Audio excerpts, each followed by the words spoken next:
Now the topic before us is why hackers target websites and how they do it.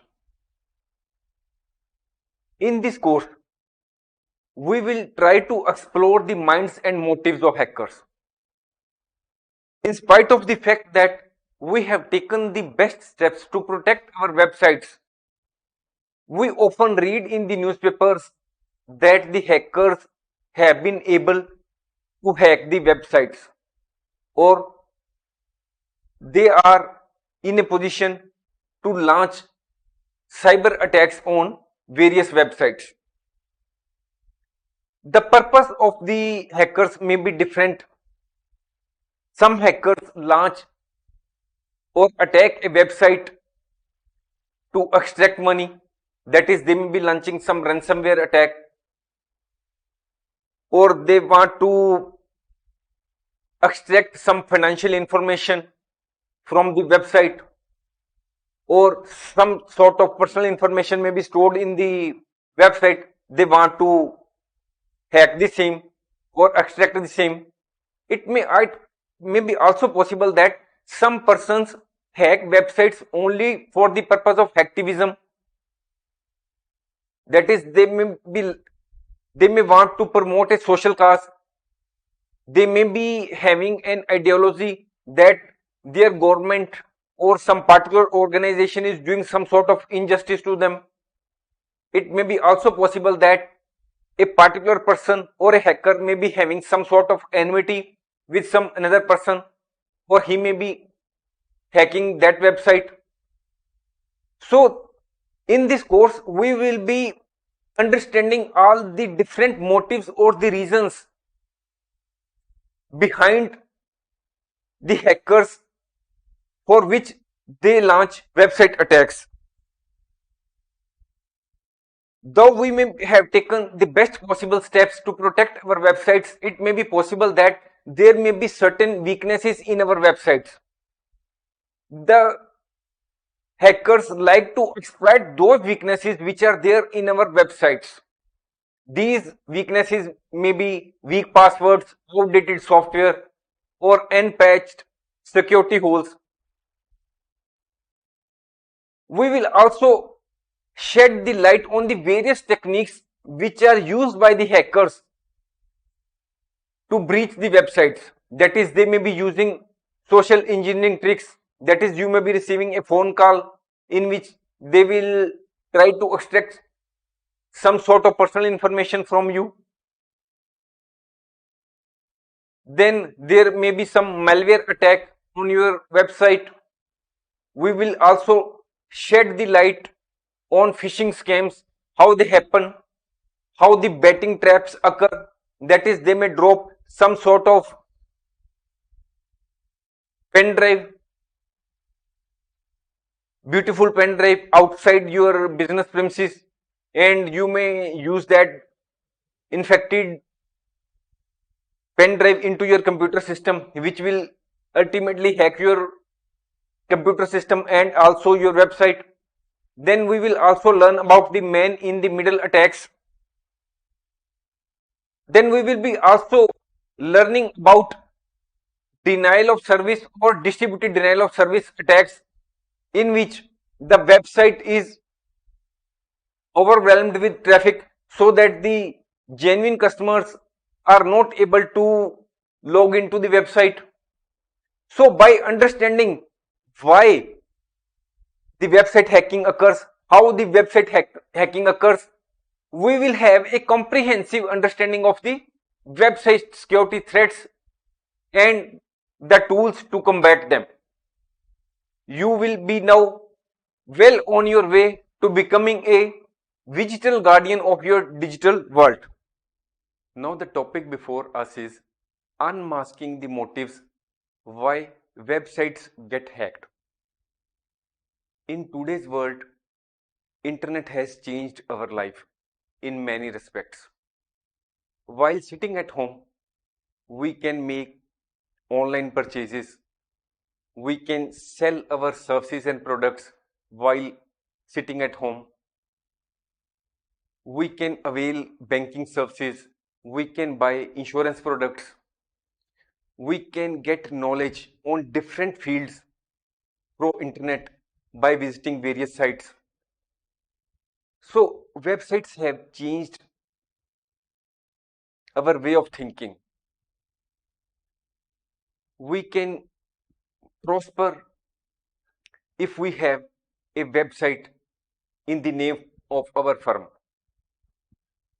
because the people around the world will get to know about our services and products, and we can sell our services and products all over the world. But here lies a problem. On one side, we can get a lot of benefits by developing our own website, but at the same time, there are hackers or cyber criminals. They attack our websites or they hack our websites. Why do they do so? This is the main topic. Now, this is before you the data of cybercrime, and the data pertains to Internet Crime Complaint Center, which is run by FBI. You can see that the number of complaints and losses over the last 5 years is has increased at a very fast speed, because this cybercrime results into very good financial benefits. They get very, cyber criminals find it very remunerative or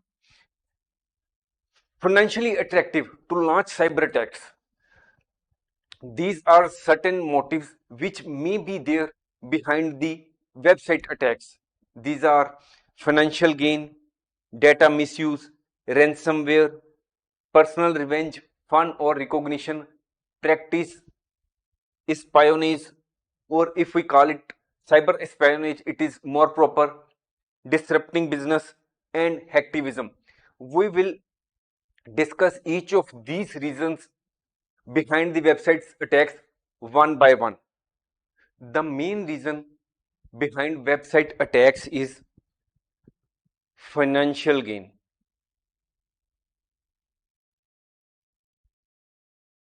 In this world, most of the people always take steps to enhance their financial holdings, and the cyber criminals are no exception to it. The cyber criminals earn billions of dollars annually by way of launching cyber attacks. The cyber criminals may be after your credit card details, or they may be after your banking login credentials. When they steal your credit card details or banking login information, they may steal money directly from your banking accounts, or they may sell it in the dark web.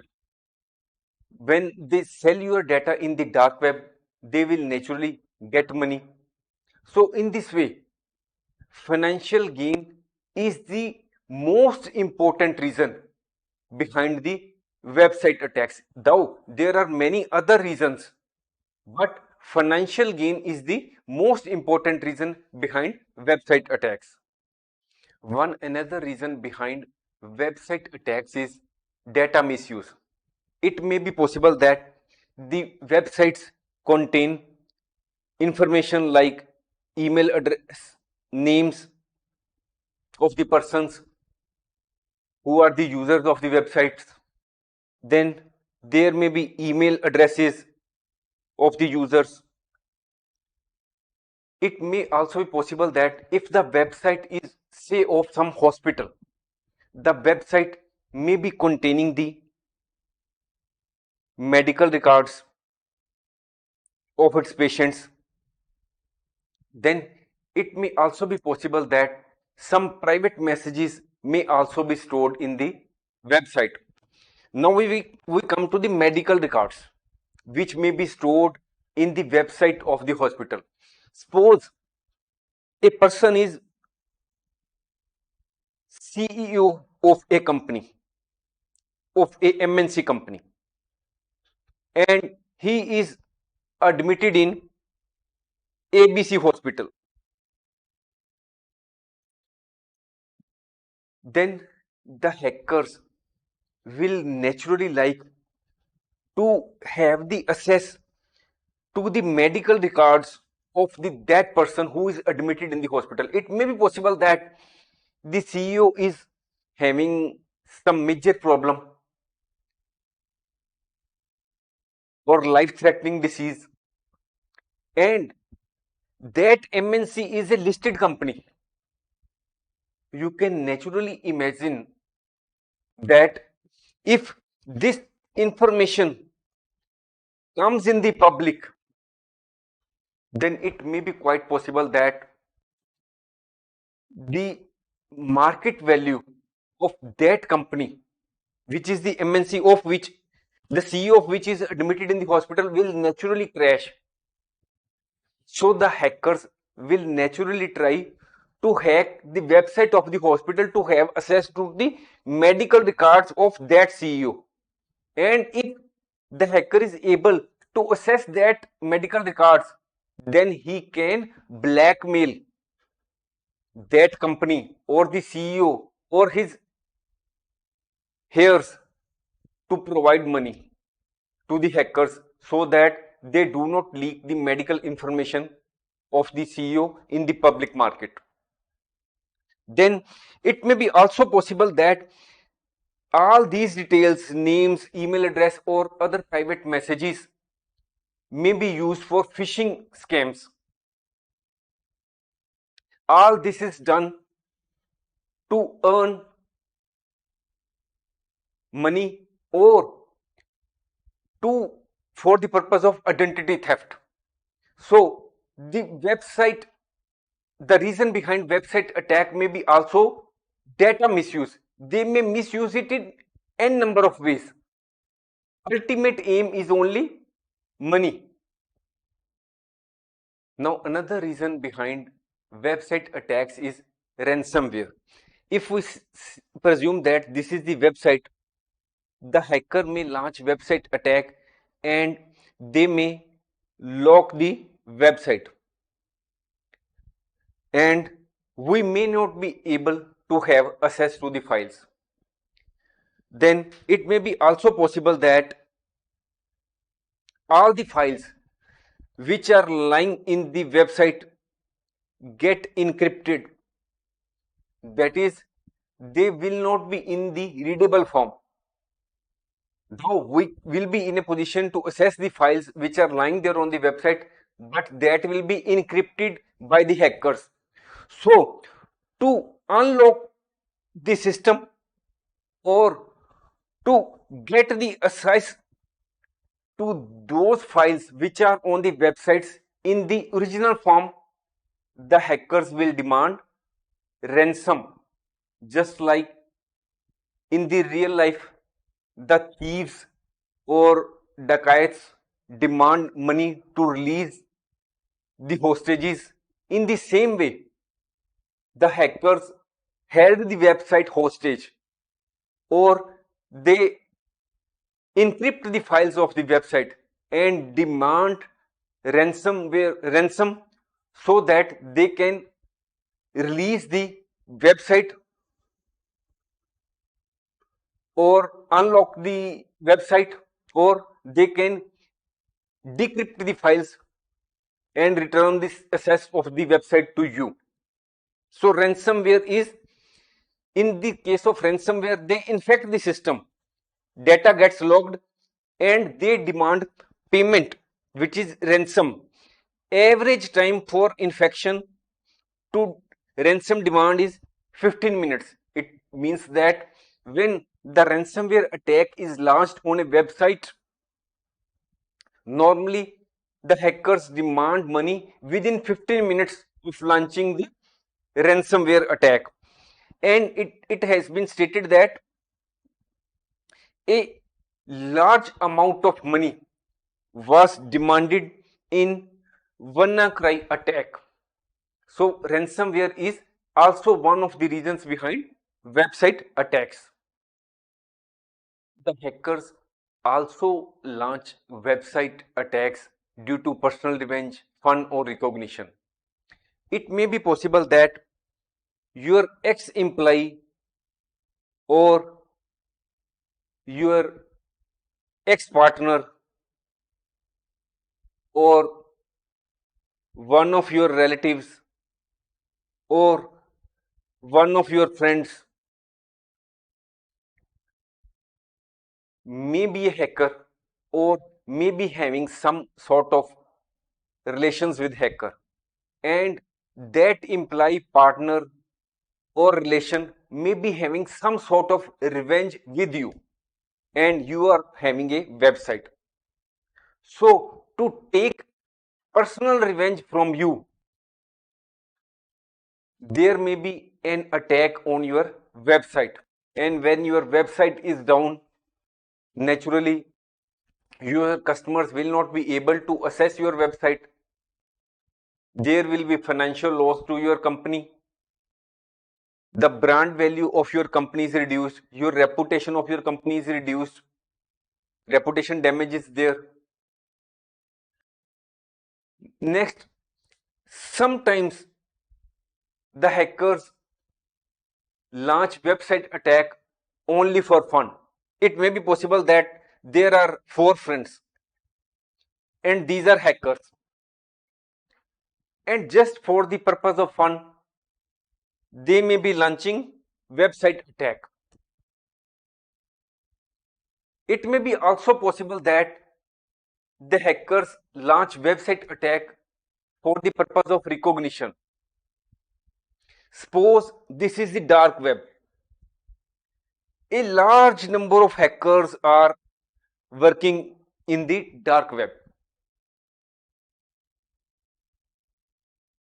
Then if there is a person, a hacker, he wants to prove his worth, that he is also having a good knowledge of hacking, then to prove his worth in the dark web, he may launch website attack and show to other hackers that he also has the knowledge to launch cyber attacks or to launch attack on any website which has taken sufficient steps to protect their websites. So a website attack may be launched due to personal revenge, fun, or just to prove that the hacker is of some worth, is having knowledge to launch the website attack.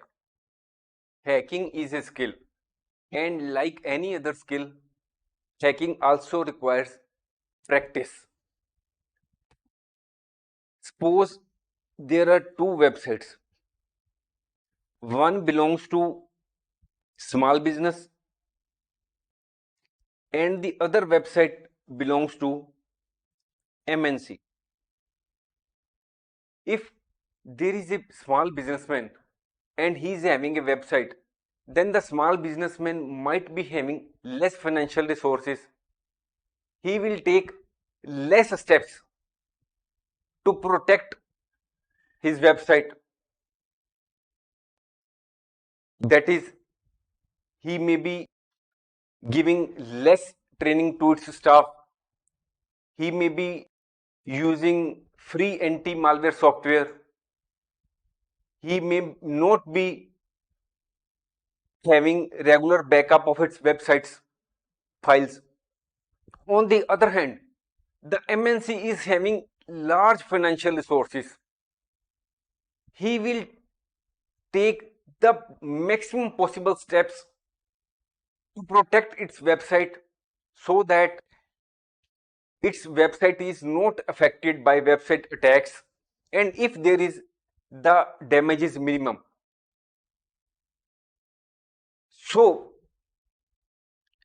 the hackers will naturally try that if he is a new person, a new hacker, then he will naturally target the website of a small businessman, because the small website is having less security steps, and by launching attacks on various small websites, he will be doing practice so that he can gain knowledge in the field of hacking, and ultimately he will prepare himself, that is the new hacker will prepare himself to launch attack in future on the big companies like multinational companies.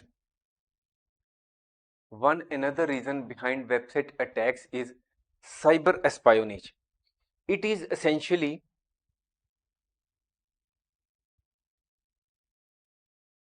cyber spying in action. The hackers will launch cyber attacks or website attacks to steal information such as trade secrets or intellectual property, or the cyber criminals or the hackers will have the intention to steal classified information from government or military organizations. There are certain government departments, especially related to defense, where very secret information in respect of the country is stored. One country, suppose A, may hire a hacker C to launch attack on country B. This is the hacker C, and a country may use the services of another hacker to launch the attack on the military organizations or the government departments of country B, so that it can get the secret information in respect of its defense capabilities or other secret information.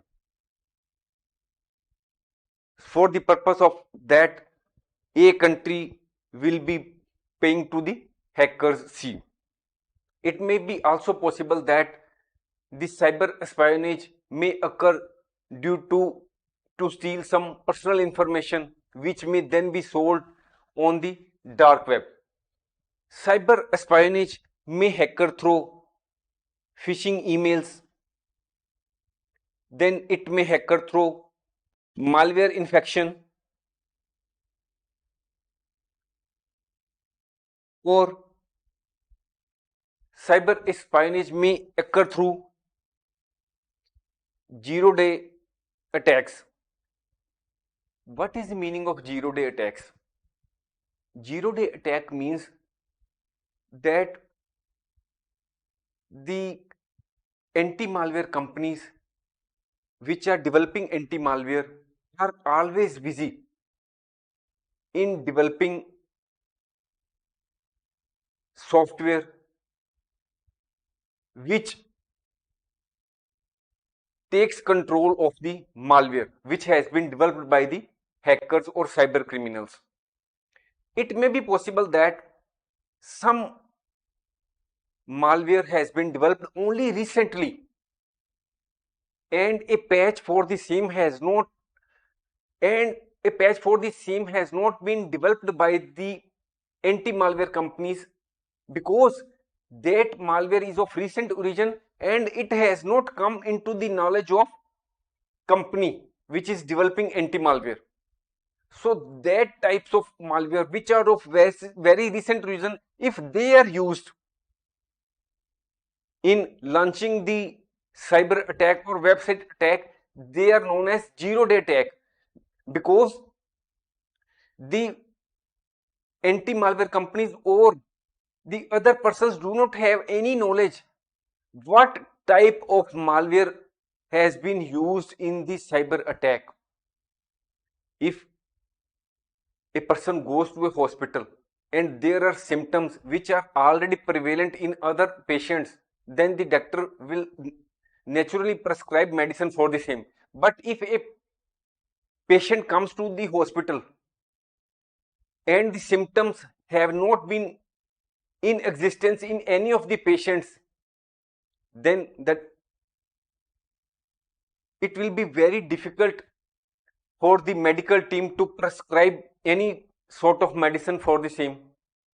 So in the same way, if a malware is of recent origin, then it is known as zero-day attack. So cyber espionage may also occur through phishing emails, malware infection, zero-day attacks, etc. One another reason behind website attacks may be disrupting business. It may be possible that there are two online websites, A and B. A is having a turnover of $1,000 million and another firm is having only turnover of $100 million. And the first firm, that is A, is earning 100 million US dollars and the firm B is earning only say 5 million US dollars.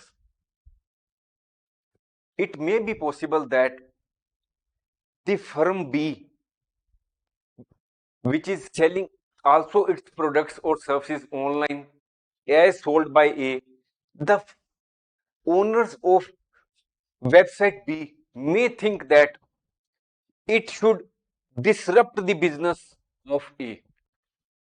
It should launch website attack on firm A. For that, it may use the services of some hacker, and when there is a website attack on the website of firm A, what will happen? The website may become inaccessible to the users, as happens in the case of DDoS attack, distributed denial of service attacks. We will learn about the same in our next courses.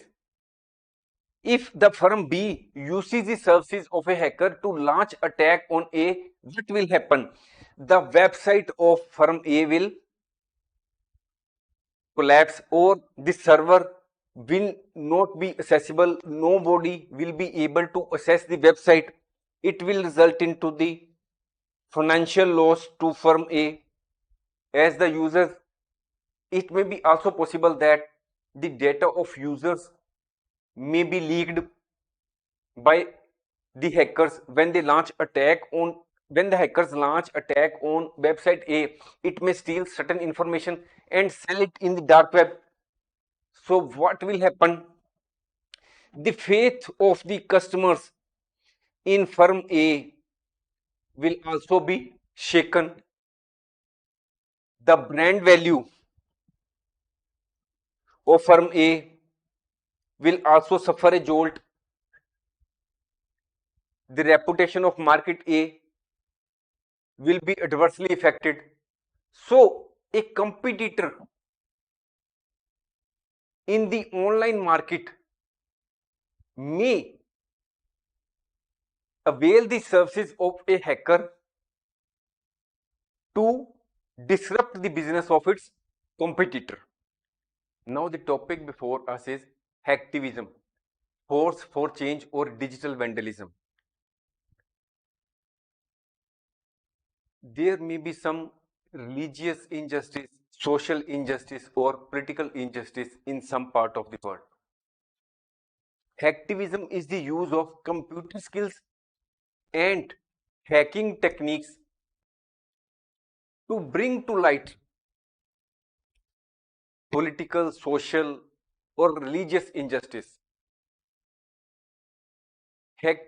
Hacktivism may also aim to bring some social change or political change.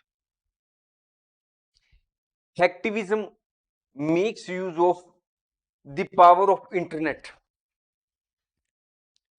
Hacktivism is made of two words, hacking plus activism. Hacking plus activism. Hacking means use of hacking techniques, and activism means to take action to bring some injustice to light or to take action to bring about a social or political change. Then comes, what are the techniques? Many techniques may be used in hacktivism. It may be denial of service attacks. A website may be launched, may be flooded with many requests so that the website becomes inaccessible. Then the another is website defacement. It may be possible that website is having its own style. Then in the case of attack by hacktivists, website will be defaced. Defaced means the original contents will not appear to the user. The person who is visiting the website will see that message which has been placed by the hacktivists. That is, it may be certain social message, political message which has been planted by the hacktivists. It may be also possible that they may use hacktivists may result into data leaks. That is, they may expose some hidden information from the websites or the information which is lying hidden in certain files, and they bring those confidential information into light. Then what is the goal of the hacktivists? The goal of the hacktivists is to raise an awareness on an issue. Then they may also be protesting certain decision of the government, protesting against the government on certain issue or certain policy decision of the government. Then sometimes they expose certain confidential information which may result into the bringing to light some corruption issue or some injustice into light. Their aim is to bring to light some corruption issue or injustice. Now the next point is, what are the targets of hacktivists? Normally the targets of the hacktivists are government organizations, then even some big corporations are on the hit list of the hacktivists, and certain government corporations or big multinational companies may be on the hit list.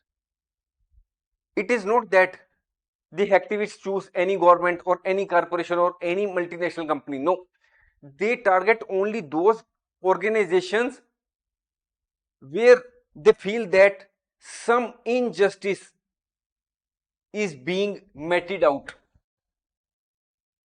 or they are indulging in some sort of curbs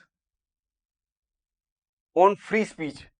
That is, if in a particular government the persons do not have the right to speak freely, then the hacktivists may use their own methods to bring their message to the whole of the world. Hacktivists can also put pressure on authorities to address those issues which have been raised by them, which have been brought by them in the public. They want to put pressure on the government that they should solve that problems. Now, it is a very controversial topic that whether hacktivism is good or bad. There are certain persons who are the supporters of hacktivism. They say that hacktivism provides voice to the voiceless, sometimes by way of democratic means or adopting legal methods. The persons do not get their social or political rights, or a particular community may not get their social rights, political rights, or religious rights. So the supporters feel that it sometimes it becomes necessary to adopt hacktivism to achieve the desired results. Some There are certain other persons who are against hacktivism. They say that hacktivism results into a lot of damage to certain organizations. There are methods, legal methods or democratic methods which should be used by all the persons to achieve the desired results. Then there are certain persons who are neutral observers. Neutral observers say that there are benefits of hacktivism. They bring to light political, social, or religious injustice, or they have the aim of bringing about political or social change. This is the benefit of hacktivism. They agree. Neutral observers agree that there are benefits, but at the same time, they say that the hacktivists should use those methods which cause less harm to the targeted organizations. So, whether hacktivism is beneficial or not, it depends upon various things. What is the targeted organization? What are the goals of the hacktivists? That is, it is a very complex issue to decide whether hacktivism is good or bad. Now we will understand hacktivism with the help of an example. WikiLeaks 2010. WikiLeaks website published classified information leaked by whistleblowers, including the collateral murder video showing a US airstrike that killed civilians in Iraq. This classified information, which was leaked, sparked outrage and debate about the conduct of war. Overall, hacktivism is a very complex issue. It has no easy answers. It is important to consider the motivations behind hacktivism. What are the methods which are used by the hacktivists, and what are the potential consequences before forming an opinion with regard to hacktivism. Now the topic before us is website vulnerabilities do not be a hacker's playground.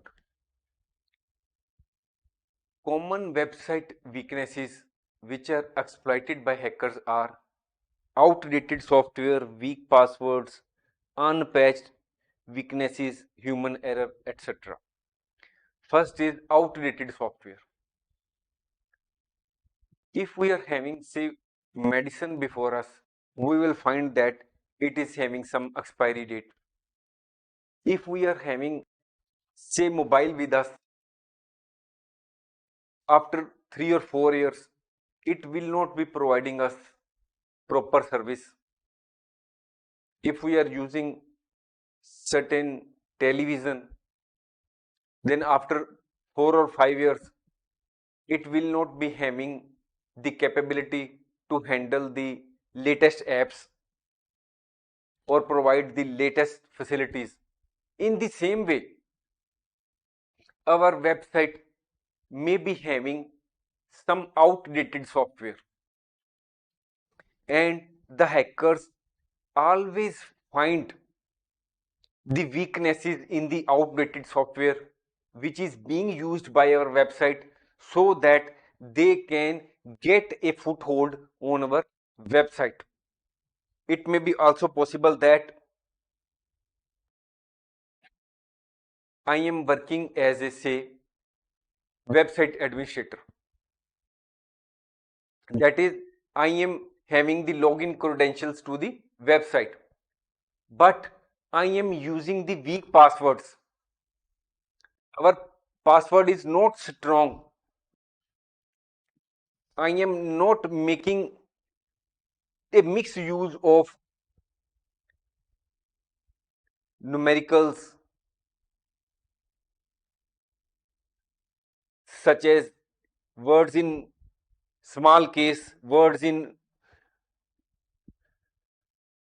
capital, then I am not making use of special numbers or special characters. Then the password becomes weak. If I am, say, using the password and keeping it as very simple, say 1234 ABC. In the case of simple passwords, it becomes easy for the hackers to crack the password. So we should use strong passwords. We can use password manager, or we can use take the help of strong password generator.net to have a strong password for our website. Then, as you see that, if, say, a road has been built, with the passage of time, some cracks will develop on the road and it needs to be patched. In the same way, if we are having a website, some weaknesses come in the software of the website, and for that purpose, software developers release patches from time to time. If we do not install latest patches on our website, then our website will be having certain weaknesses, and which can be exploited by the hackers, and they will get access to our unauthorized access to our website, which will result into data leaks or financial loss to our organization. Then another weakness, which is one of the most important reasons behind the website weaknesses, is the human error. It may be possible that I am a website administrator and I am having a laptop provided by the company, and I take this laptop which has been provided by the company to me as a website administrator from my office to my home. It may be possible that at home one of my friend has come, or some relative has come, or my own children ask me to give the laptop, as my relative, my son, or some of my friend wants to check some email, or wants to have some latest news reporting, or what is going on in the business market, share market.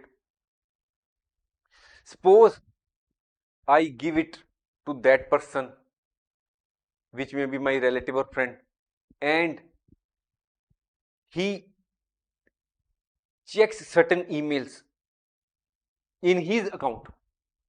He makes use of my laptop which I am using for my official purpose as a website administrator, he checks his own emails by logging into his own email. But there are certain phishing emails in which some infectious emails are there, or emails which are having some sort of infectious attachments, or there are some certain suspicious links which when clicked will take to some suspicious websites. So if my relative or my friend or my son, while making use of my official laptop, clicks that phishing email, it may result into the that a malware may get installed on my laptop, and all my actions which are taking on my laptop are reported to the hacker, or all the information stored in the files in my laptop may be leaked to the hacker, or all the information which is lying in my laptop may be deleted.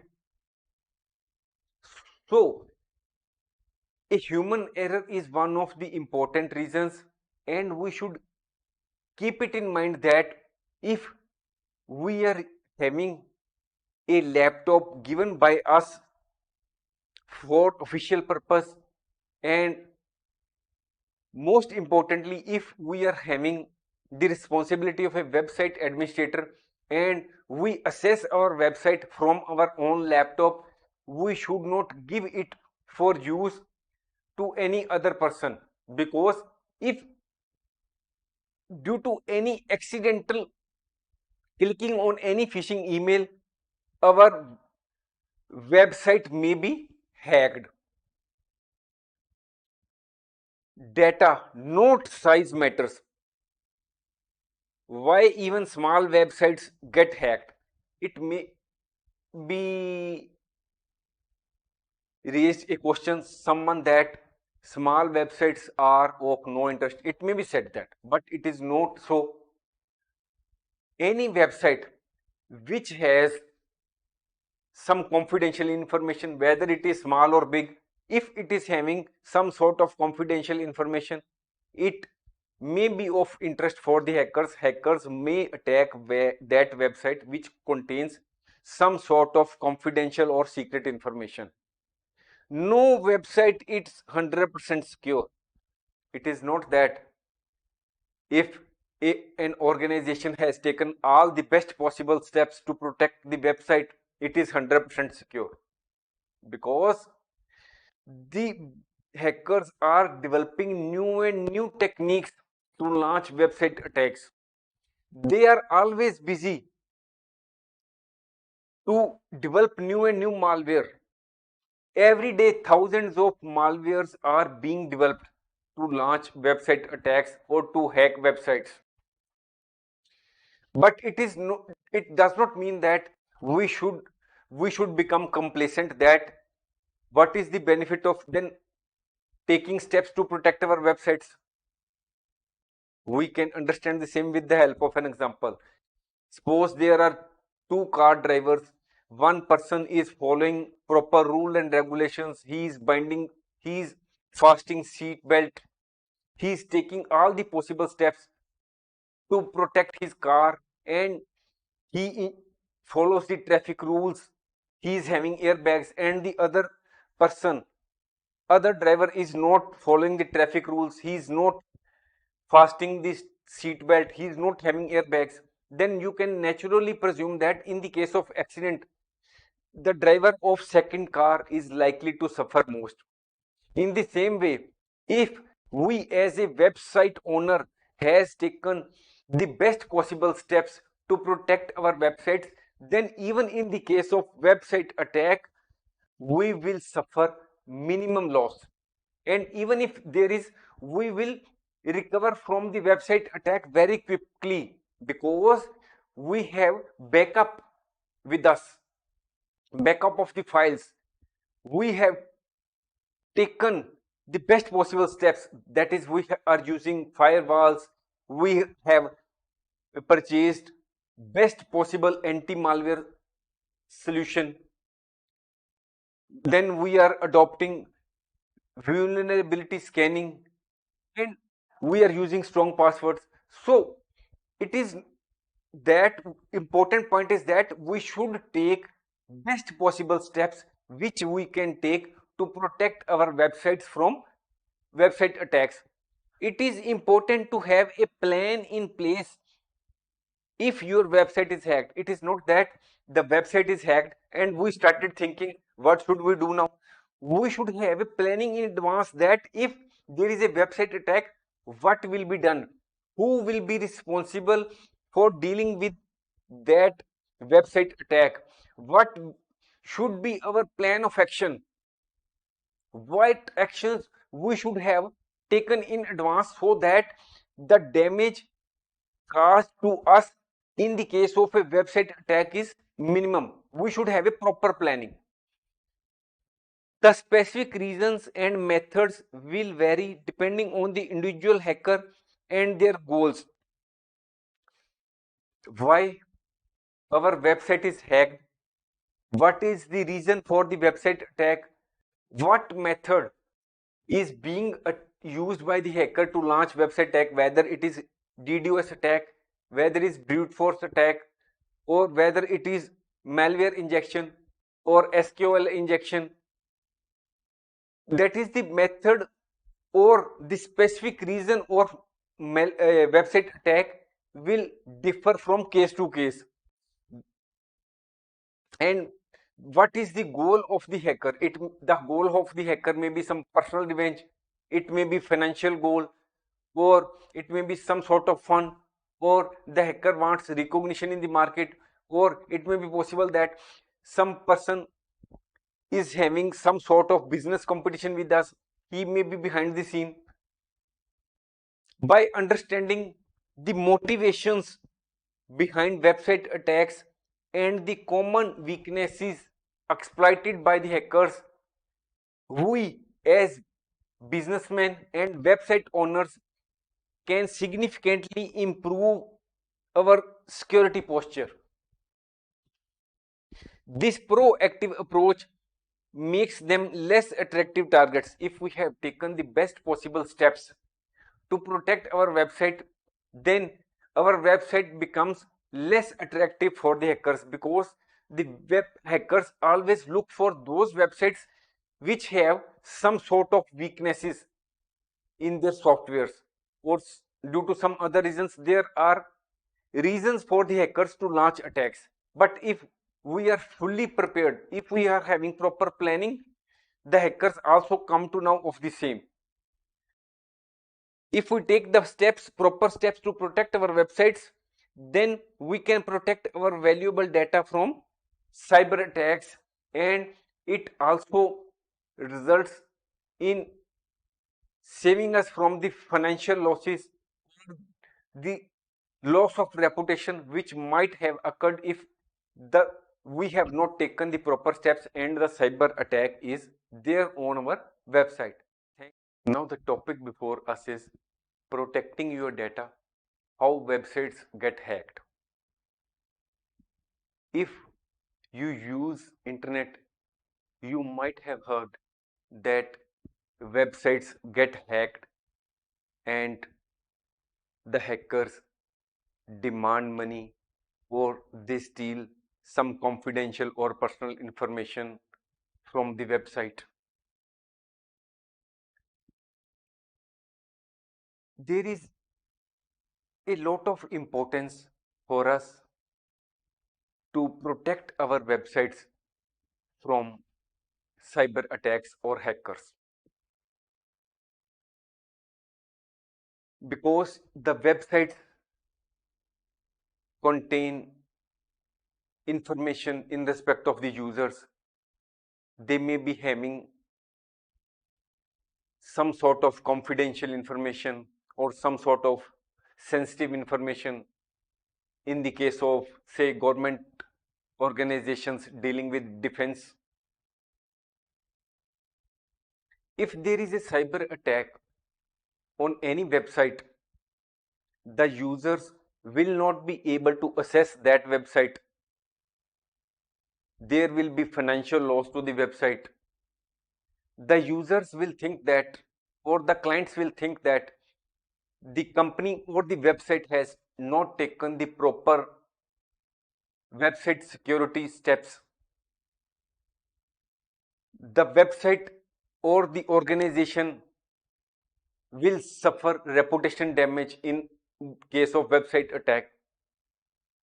The users will also suffer because the personal information or the login credentials may be leaked to the hackers, which may be used by the hackers for identity theft or some other malicious purpose. In the case of website attack, the business organizations suffer financial loss. And above all, there is a loss of peace of mind on the part of both users as well as the website owners. So it is very necessary for us to take steps to protect the websites from hackers or cyber attacks. Cyber attackers or hackers normally follow a usual pattern, such as they identify the website which needs to be attacked. They look for the software versions which are used by the website, or what are the various weaknesses in the website. If they find that some sort of weakness is there in the website, they will exploit it to get access to the website. And if they get unauthorized access to the website, they will attach or attack it with malware. When the malware is installed on the website, then all the information, or the hacker will use that malware to steal the information or the desired information from the website. So this is the normal process which the hackers use to steal information from the website. The hackers use many techniques to launch attack on the website. It may be brute force attacks, social engineering attacks, or the hacker may launch supply chain attack, or it may be SQL injection or malware injection. It may also be possible that the hacker may launch DOS or denial or DDoS attacks. It may be E-skimming or man in the middle attacks. This list is not exhaustive. It is only a few of the methods which are being used by the hackers to launch attack on the websites. We will discuss each of these attacks one by one later on. Now the topic before us is trial and error, how brute force attacks target websites. What is, firstly, the question is, what is the meaning of brute force? Brute force means using excessive force or power to achieve something. It is not that we come together in large numbers and go to a website administrator and forcefully take the login credentials of the website. It is not that. In the case of computers, or in the case of website security or computer security, brute force has a specific technical meaning. It is a hacking technique in which hackers use specialized software to automatically try many different password combinations or encryption techniques until they find the correct one. What does it means? It means that the hackers make use of automatic facility or automatic software which tries different passwords on while logging into the website, different passwords. And as it is a automatic software, the software automatically uses one password after the other until it finds the correct password, so that it can log into the website.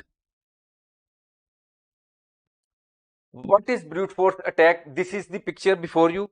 This is the hacker, and it is making use of automatic tool, and multiple login attempts are being made, and ultimately he becomes successful in logging into the website, and the hacker has unauthorized access to the website. We can compare the brute force attack with an example. Suppose there is a thief and he is having multiple keys with him, and this is the lock.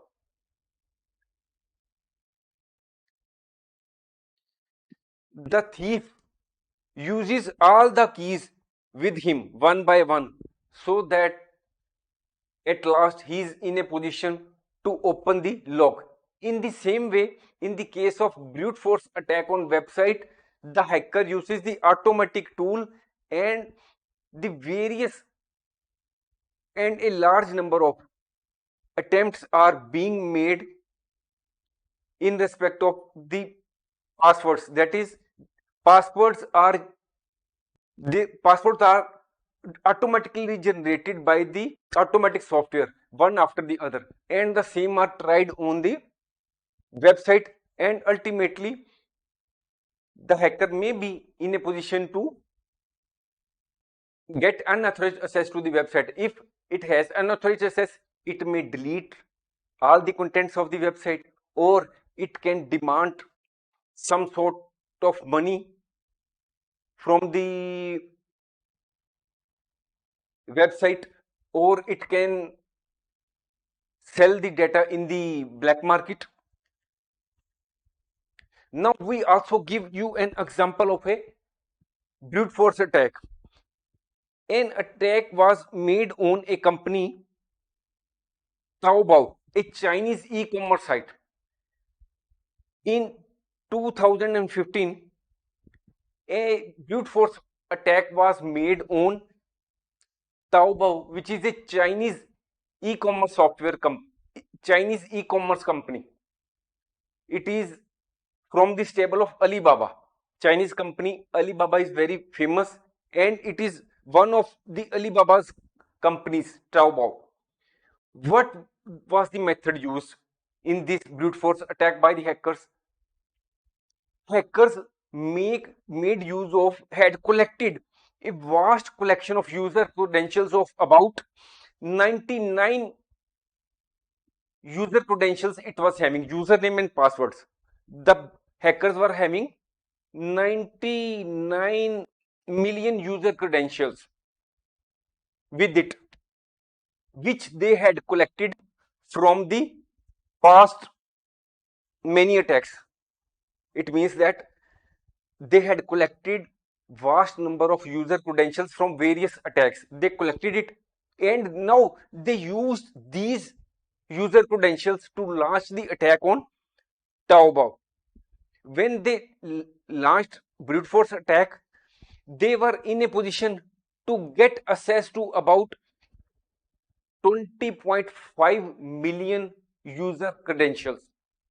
They were able to get access to about 20.5 million Taobao accounts were hacked.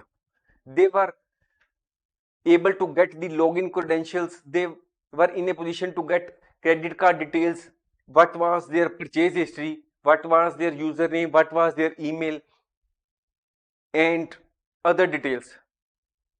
What was the effect of this brute force attack on this Chinese company? The Chinese company suffered a lot of reputation damage. Of course, due to this attack, this company, Chinese company, also suffered financial losses. the users or the clients of Taobao e-commerce company believed that the company had not taken the sufficient steps to protect the websites from attacks, that company might have faced some sort of penalties from the government for not taking proper steps, which resulted into the data leakage of large number of users. So in this way, you will understand from this example that we should not use the passwords again and again. Why this attack on e-commerce company was successful? Because the hackers had collected the past history of the users names and passwords used in the past by the users on different sites. They collected it and used it. If it may be understood with the help of an example, suppose we are having 5 sites, 5 banking accounts, or 2 bank accounts, or 2 insurance accounts, and we are using different passwords or changing it in this way. From 5th site we are using, then while changing the password we are using the account of 5th site to 1st site, and in case of 2nd site we are using it in 4th site. That is, we are rotating the password, but we are not changing. We are rotating the password from one site to another, second to first to 5, is in this way. The hackers in the case of this Taobao attack made use of this weakness of ours, because we keep on changing the passwords which we have already used in other sites. We make use of that. This was the weakness which was being exploited by the hackers in the case of this attack. So we must remember that we must use strong passwords. We must keep unique password for each website. The password should not be no password reuse. If a password is used on one website, it should not be repeated or used on another website. In this way, we can only by keeping a strong password and not repeating it on other sites, or not repeating it at another date on the same site, will protect us from the brute force attack, or will protect our website from hacking. Now the topic before us is supply chain attacks infiltrating websites through suppliers. In a normal website attack, what happens? The hackers or the cyber criminals directly target the website. But in the case of supply chain attacks, direct attack is not there. The hackers do not directly attack the website. You may be knowing that each and every website or organization may be availing the services or products from some third party vendors who may be providing some software or cloud services to the website or the organization, or they may be providing some sort of hardware to the website organization, or some sort of other products or services may be provided by the third party vendors to the website. Here in the case of supply chain attacks, the hackers attack third party vendors. Attack is on third party vendors. What happens?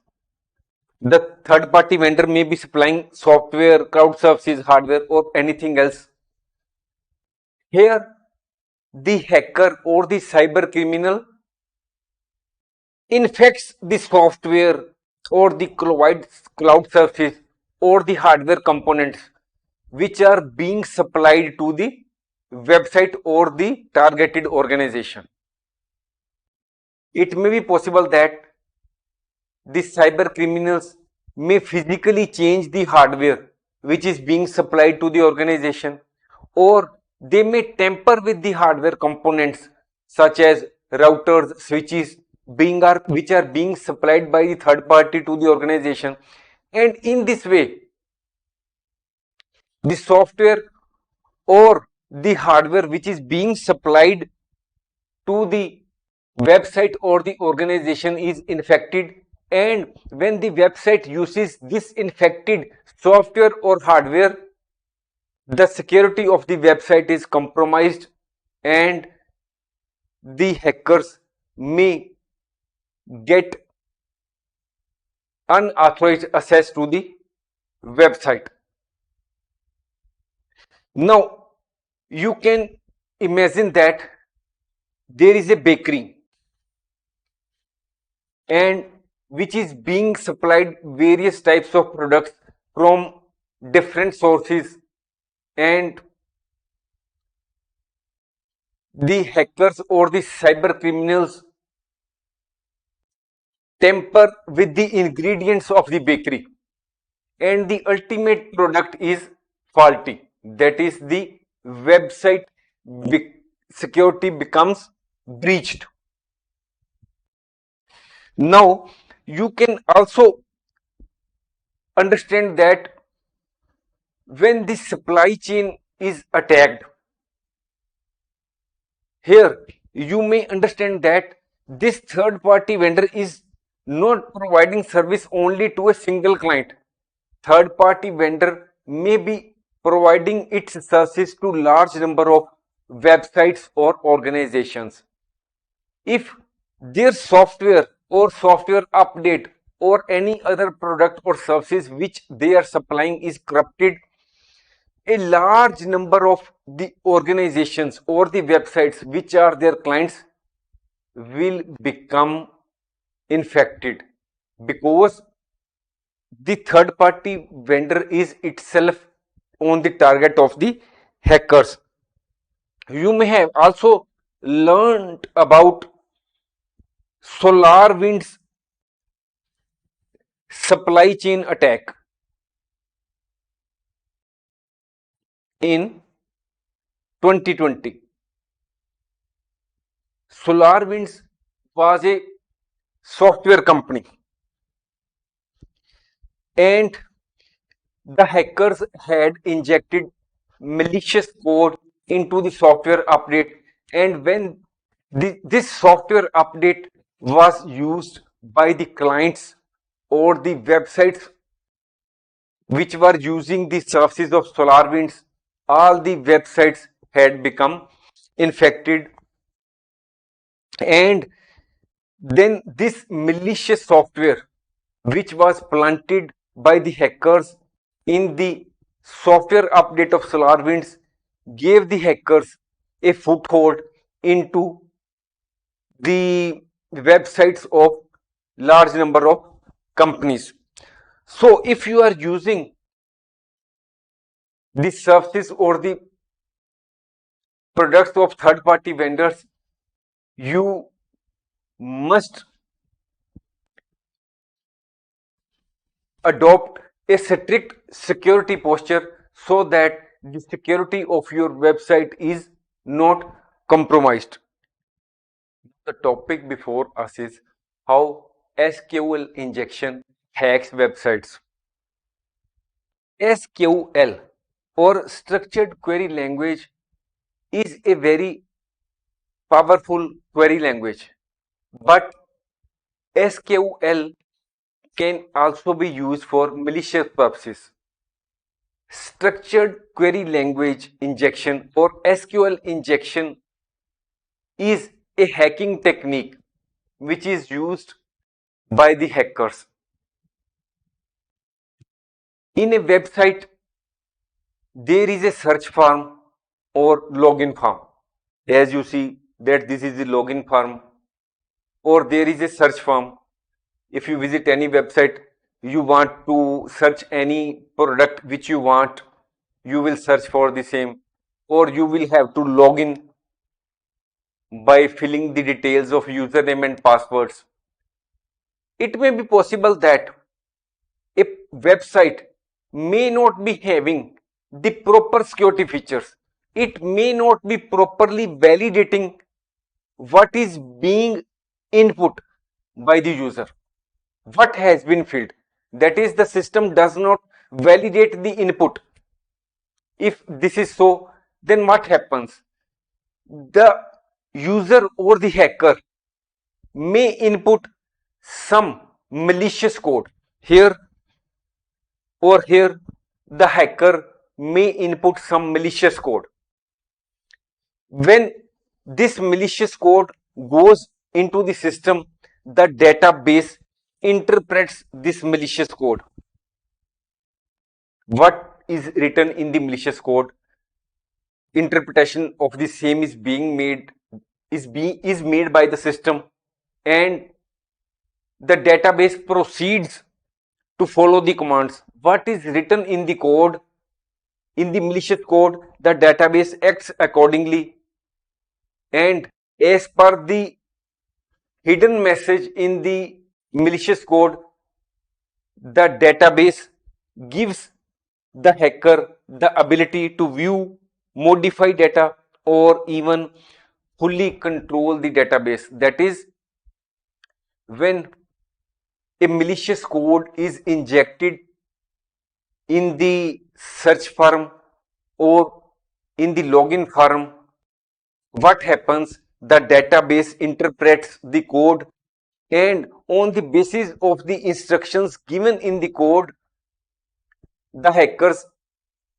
gets the authority to view what is there in the database server, what are the contents of the database, and the hacker may also get the ability to modify the contents of the website, or even the hacker may get full control of the database.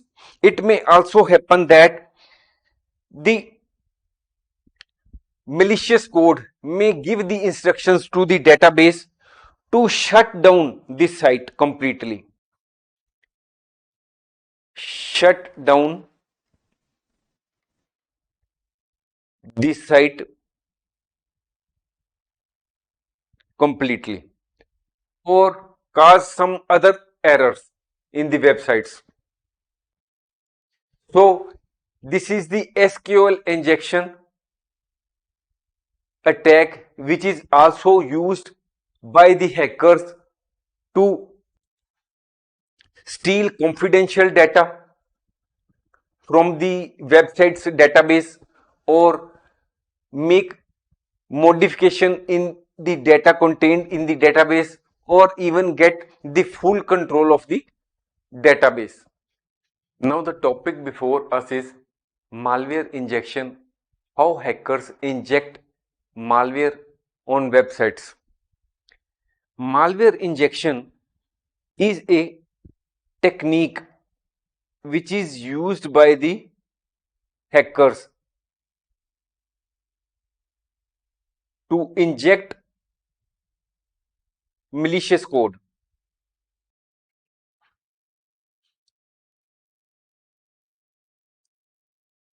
directly into the website.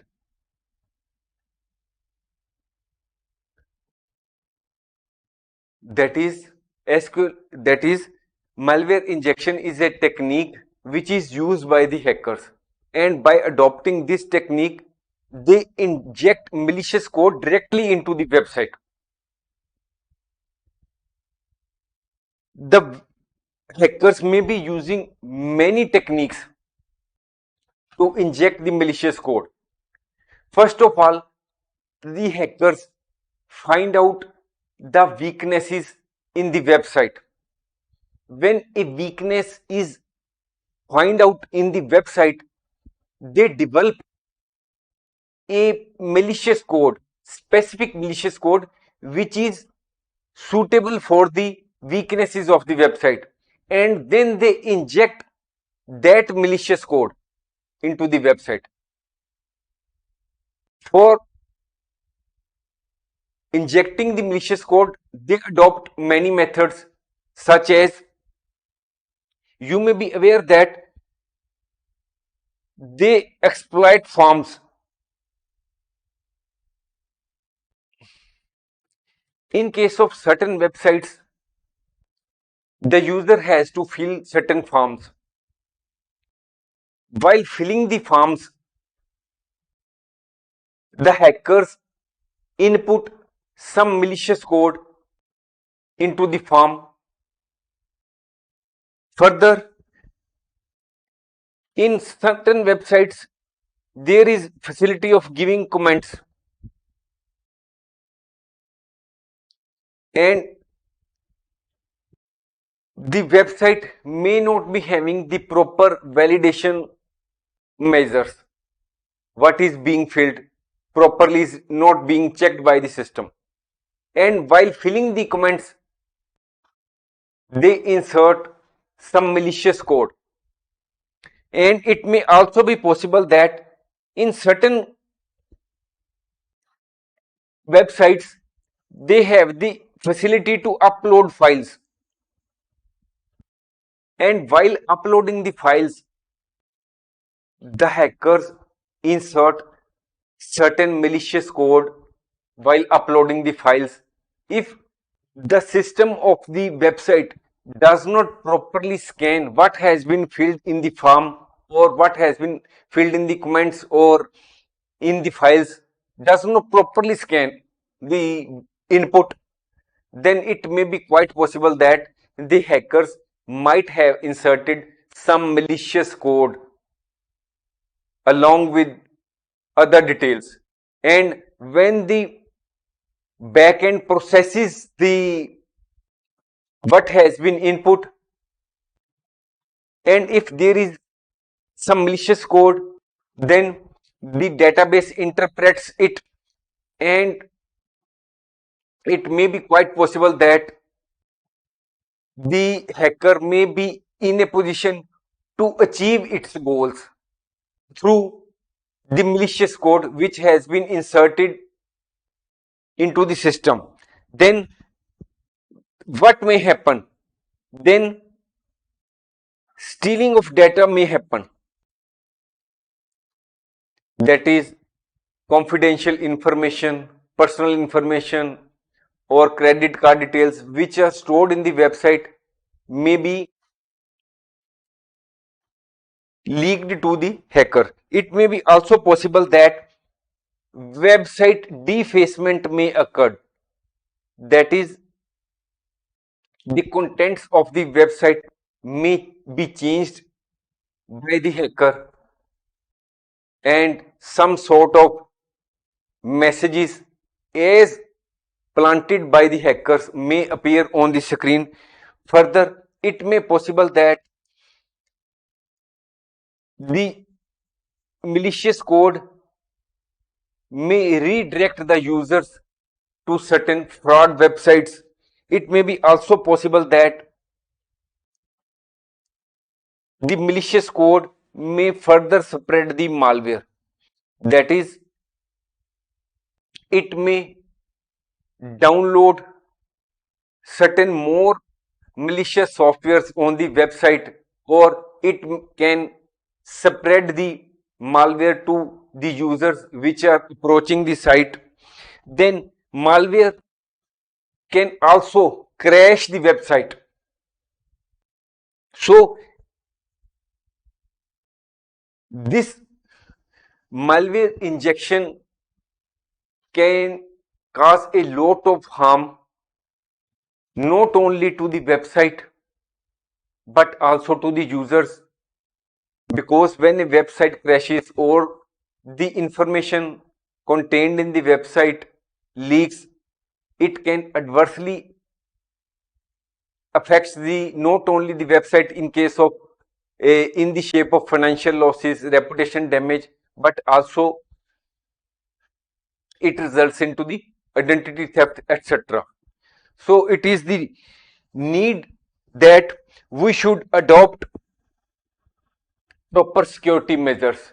We should adopt such techniques that whatever is being input in the forms or in the comment section or what is being uploaded is properly scanned by the system to find out whether any malicious code is hidden therein. If so, it should be, the system should discard the same.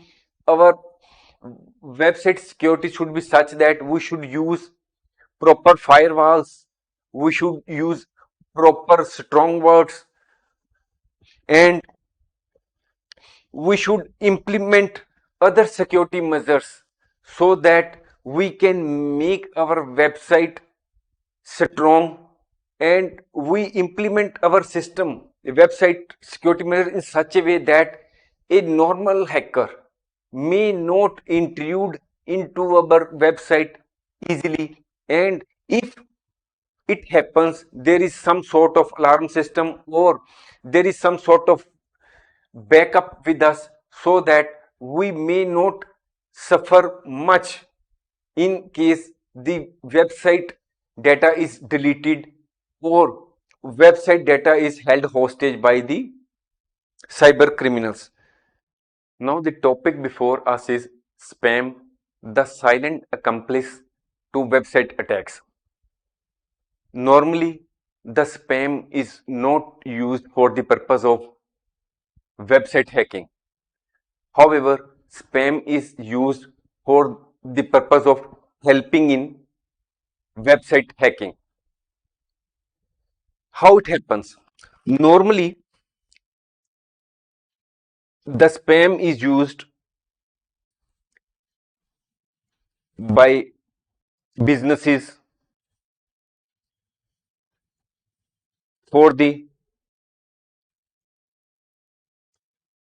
promotion of their products or services. You might have received SMS message in the name of some educational institution, in the name of some bank or insurance company or even salvage disposal company. Though you are not having any little child to study in the school, you may be receiving the email or some SMS message for study of your child in that school. Though you may not be having bank account in a particular bank, or you do not have any intention to open any new account, even then you will be receiving an email or SMS in the name of certain bank that you may open bank and you may click the link given below. It happens that normally the spam is the emails or messages which are sent in large numbers to the indiscriminate list of recipients. That is, the list of recipients is not finalized. The spam emails or messages are sent out in bulk. Normally, it is seen that the spam is ignored as unharmful, but it is quite possible that spam email or spam messages may contain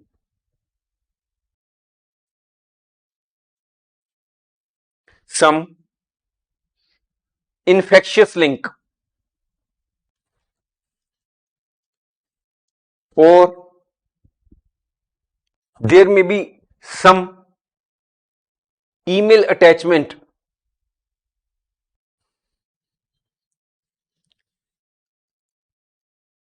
if you receive certain email which is of spam nature, it may contain some attachment. Normally, we may ignore it because the SMS message or the email is from some unknown source. But if you continuously go on receiving SMS messages or emails, suppose you receive in 1 month 1000 SMSs and emails, it may be possible that you may click any one or two of these messages. Though the success rate of spam emails or messages is very low, but you may be tempted or you may be anxious after reading the subject of the email that I should read what is written. And if you open the infectious link, what will happen? It may be possible that some sort of malware may get installed on your computer or on your mobile phone. What will happen if the malware has hit your computer or your mobile phone? And the problem arises more if you are a web administrator. Normally, out of hundreds, only a one person may be a website administrator, because all the persons or normally the persons do not have the privilege of a website administrator. So spam emails or spam messages have a very low success rate so far as website attacks are concerned. But even a few successful spam emails or messages can cause a lot of damage to any website. It has been reported that spam costs businesses 20.5 billion US dollars annually. From this figure, you can imagine the extent of financial loss which is being caused by the spam emails or messages. It may be possible that if there is a spam email, it may contain some attachment, and if you open that attachment, some malware may get downloaded on your computer, or if you hit the infectious link, it may also be possible that you will be taken to some suspicious website. Suppose you are having account in the name of ABC Bank and you receive an email allegedly to be from that bank itself. Though the bank has not sent, the hackers have sent that email in the name of that bank. And if you fall in the trap of hackers, you will open the link and you will be taken to the website of ABC Bank. Actually, it is not the original website. They have formed a login page as it appears to be from your bank, and when you fill in your username and login password, your login credentials are leaked. So in this way, the spam emails or messages can be helpful in website attacks. Now, what is the purpose of spam emails? Spam emails, if you are receiving continuous spam emails in your account, what will happen? It will clog your inbox. Your inbox will be filled with unnecessary emails. Further, reduce productivity of employees. Suppose you are having 100 employees and all the employees or most of the employees are receiving spam emails. It may be possible that the employee while on duty may be reading that emails. So it will reduce the productivity of employees. Further, incur technical expenses. You are a business organization and you do not want that such type of emails, spam emails, come into the email accounts official in the official IDs of the employees.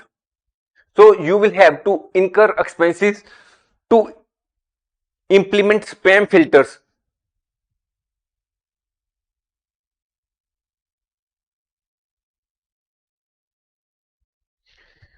And you may have also have to take other security measures.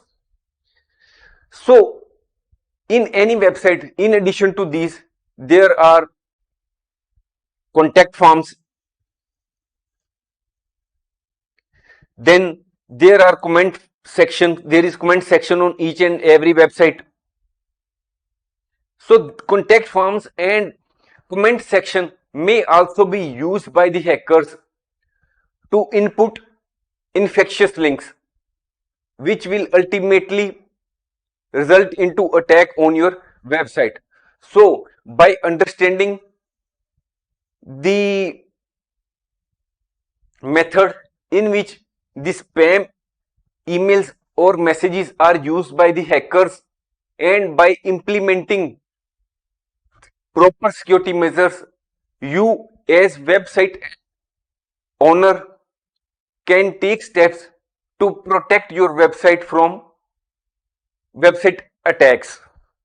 Now the topic before us is taking down websites, understanding DOS and DDoS attacks. Here in this picture, you can see that in the case of DOS attack, single device is there, which is being used to launch attack on the server or targeted website. However, in the case of DDoS attack, that is distributed denial of service attack, multiple devices are used to launch the attack on the targeted website or server.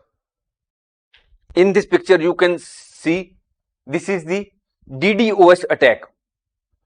Here you can see that multiple devices are being used and attack has been launched on the server or the victim, and the genuine customers are unable to approach the website, because the main aim of both DOS attack and DDoS attack is to crash the website, or is to crash the server, or to shut down the website and make it inaccessible for the legitimate users.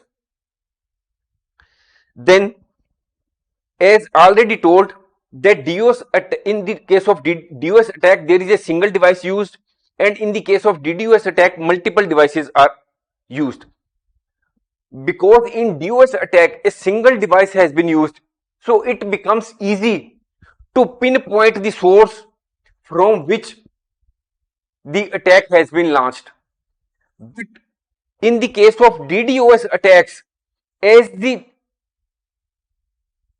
attack is coming from multiple sources, a large number of devices, which may be in hundreds or tens or thousands, infected devices may be involved in DDoS attacks. So it becomes very difficult to pinpoint the source from where DDoS attack has originated.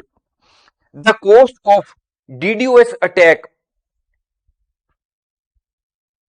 for the victim, we are not taking into consideration what the hacker has incurred to launch an DDoS attack. We are concerned with the damage which will be caused to our website, because we are having website, we are the victim if there is an attack on our website.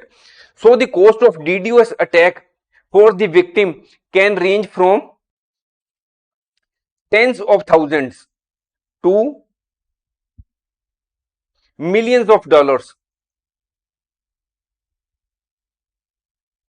So now what is the effect, or what is the financial loss which will be caused by the DDoS attack on a particular website depends on various factors. That is the duration of attack,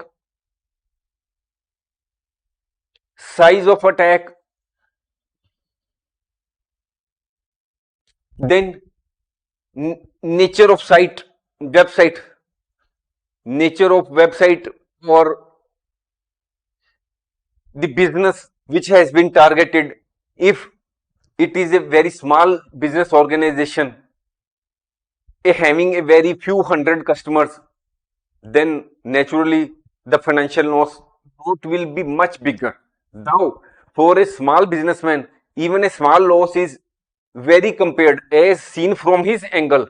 But in financial terms, that is in millions or billions, the loss will be less. But if the DDoS attack is on a multinational company or a big corporation, the loss may be much bigger. Then the cost of downtime. How much time the website remains down due to that attack. So if there is a DDoS attack, what are the losses which are incurred? Loss of productivity, because if there is a website attack on a website which is of online, which is selling products online, so the products and services will not be sold online, so it will result into loss of productivity because the employees will remain idle because nothing has to be sold or dispatched to the customers. Then sales is reduced. Then potential reputational damage, because when your website is down,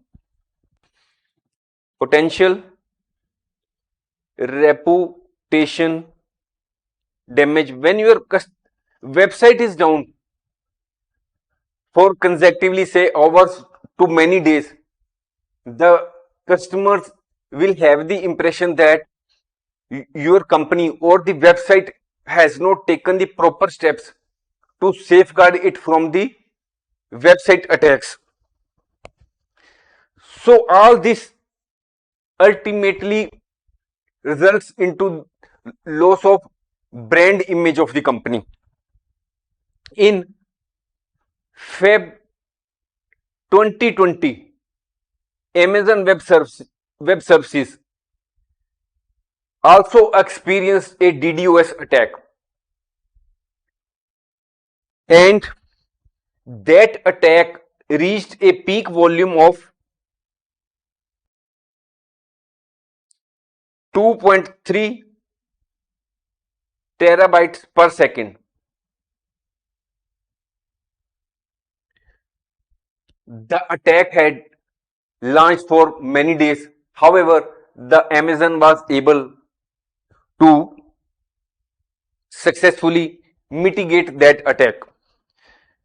So this event shows that DDoS attacks or DOS attacks are increasing day by day, and DOS or DDoS attacks are used by the hackers to launch attacks on various websites for various reasons, and there is need on our part to implement robust security measures so that we can save our website from the attacks which are being launched by the hackers from time to time. Now the topic before us is e-skimming, website hacking for payment information. E-skimming is also known as digital skimming or web skimming or data skimming or a image cart attack.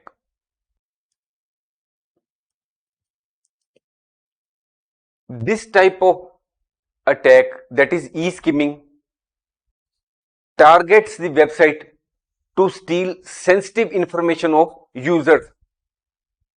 The target in actually is the individual users.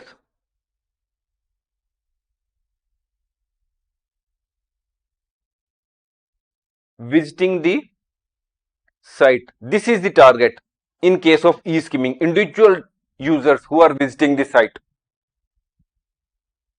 What is the method adopted in e-skimming? Suppose you visit an online store while sitting at home and you want to purchase something. What happens after you have selected the product which you want to purchase? Ultimately, you have to make payment, or you can say that payment page opens where you have to fill your credit card details or other internet banking or your social security number or other matters information you may have to fill so that the payment is withdrawn from your bank account, or and you are able to purchase that product. Hackers plant or inject malicious software at this stage or in the payment pages where the payment has to be made by the users. In those pages or in the payment processing system, they inject malicious code. So all the details such as credit card number or its verification code, its expiry date, all get captured by the malicious code which has been inserted by the hackers. The malicious code reports all this information or sends all the information which is being entered in the payment pages by the users immediately. All the information which is being entered is sent by the malicious code to the hackers in the real time. Real time means at the same time when this information is being entered by the users to make payment, all the information of credit card details or other details are reported to the hacker by the malicious code, and the hacker uses that information for fraudulent activities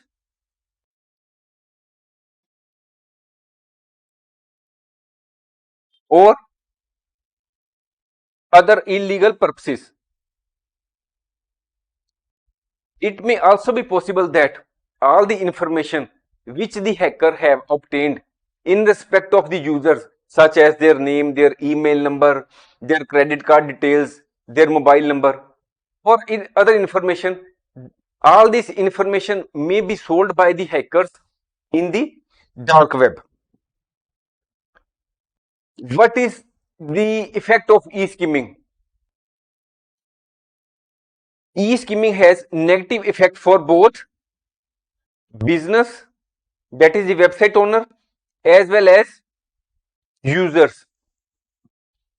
As far as users are concerned, it may be possible that the sensitive information or credit card details are leaked, or the said information may be used by the hackers for withdrawing money from the account of the user. Business also suffers because such type of e-skimming activities go on unnoticed because the user is able to perform his purchasing very smoothly. There is no problem. The user does not come to know that all the information of his credit card details or other information has been sent by the malicious code to the hacker. Businesses also remain unaware of this hacking technique for many months or weeks together. They do not come to know of the same. But if the said information that there is an e-skimming attack on a particular website or a particular organization has suffered e-skimming attack, and the sensitive information of large number of users has been leaked, or the data of large number of users has been breached, then it adversely affects that particular website, because the general public thinks that the particular website had not taken the proper steps to prevent website attacks, or it had not taken proper steps to achieve data security. So it is very necessary on our part to be vigilant whenever we are making online purchases or when we are visiting any website. We should only visit that websites which start with HTTPS, and there is also a sign of this nature.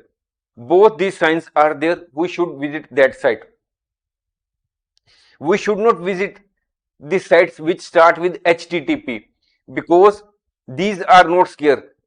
In the case of HTTPS, S is extra. S means secure. That is, the communication between your browser and the website is secure. Further, you should use strong passwords for your website. Further, you should regularly check your bank statements, because it may be possible that you may not receive any SMS message of a particular transaction which has taken place in your account, and the said transaction may not have been affected by you but by the hackers. So if you regularly check the bank statements, you can check whether this transaction actually belongs to me. You should also verify your credit card transactions off and on. Further, you should keep your software updated.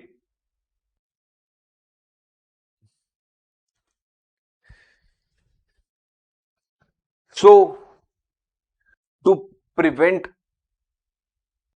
e-skimming, as a website owner or as a website administrator, we should take the best possible steps which we can take to protect our website from the attacks of hackers.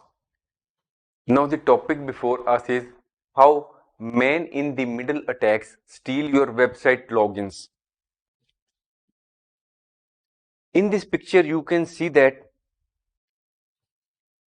communication is taking place between user and website, and here you can see that the hacker has inserted or placed itself in between the communication which is taking place between the user and the application, and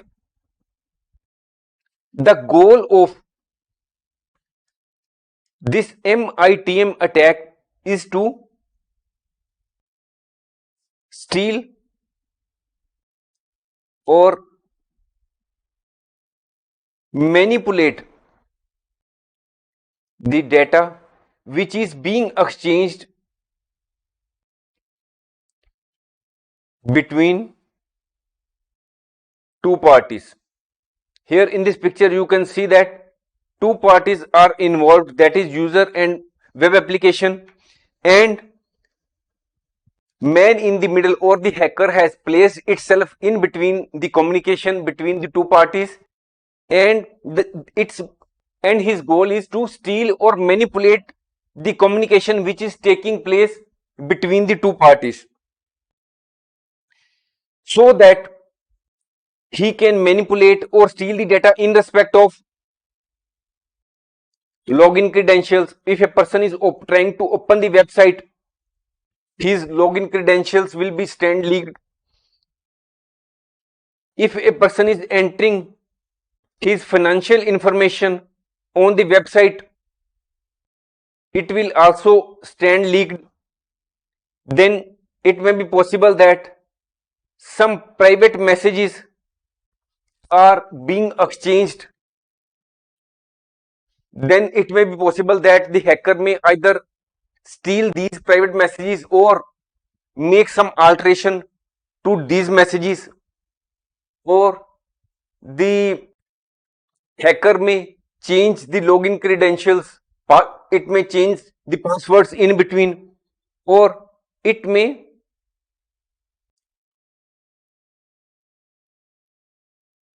get access to certain sensitive documents because the user is passing on certain sensitive documents to the other person, and the hacker in between is now having the access to those sensitive documents which were being communicated by one person to other person.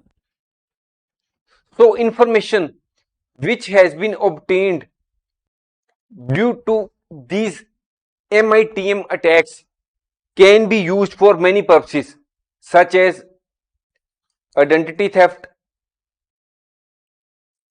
or unapproved fund transfer.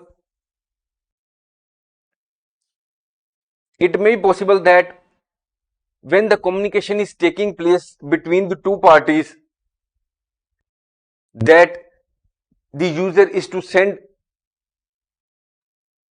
certain money in this bank account, the man in the middle or the hacker may implant or plant his own bank account details so that the funds are transferred to his account.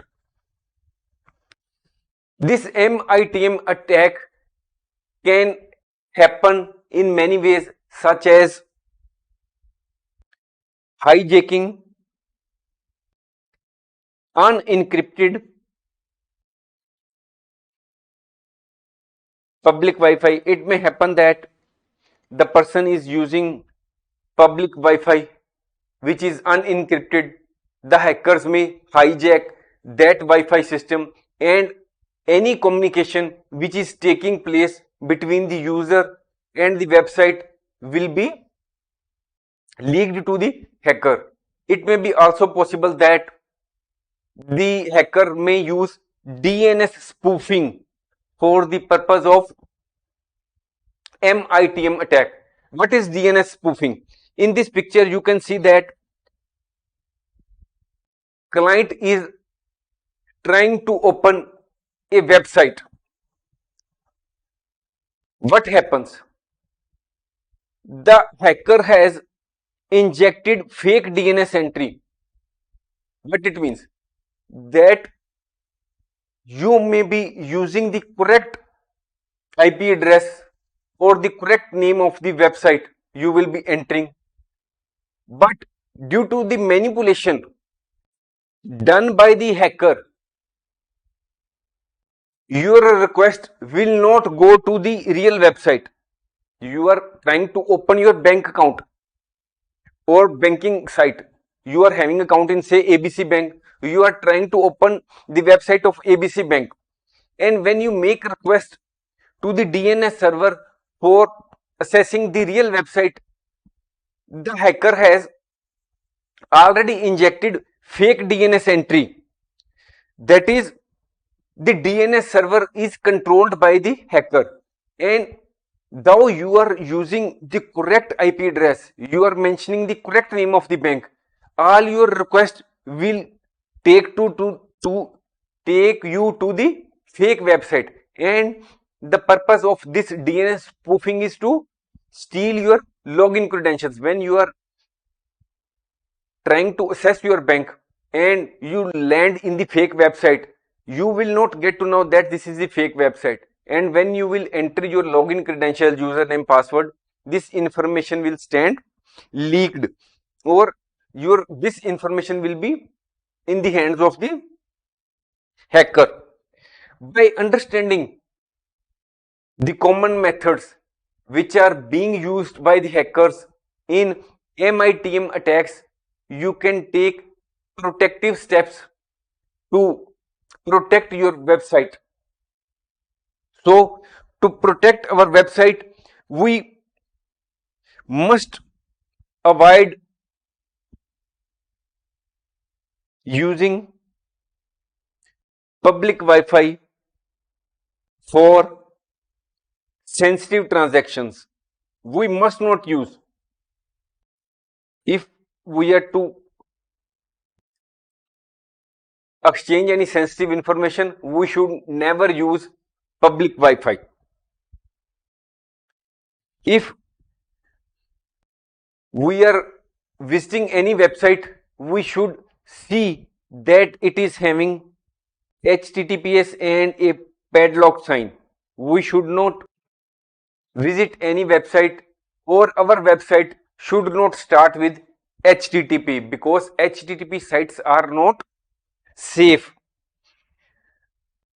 We should be wary of phishing emails. That is, if some email come into our account and